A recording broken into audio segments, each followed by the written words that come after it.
Maraming salamat sa inyong pakikinig at sa inyong mga tanong. Good day.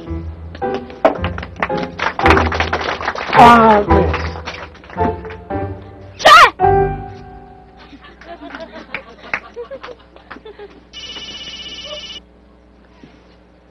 Hello? Oh, Daisy, akala ka ba day off ko ngayon? Sir, punta ka na ngayon. May problema. Anong problema? Sir, may mga tumawag na advertisers nagpo-pull out ng ads sa Sports Digest. Eh, sir, iniimprenta na. Ang dami ng kopyang niraran. Bakit? Bakit? Anong problema nila? Sir, hindi ko alam. O sige, pupunta agad ako dyan pagdating ng Maynila. Ha? Ha? Okay. O, sige na. May kakausapin akong babae. Kukunin kong model.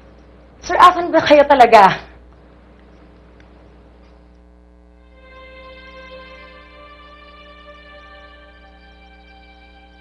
Sa muling pagtatagpo ni Ara at ng lalaki, di sinasadya, nasaling nito ang sensitibong nakaraan ni Ara tungkol sa kanyang ina.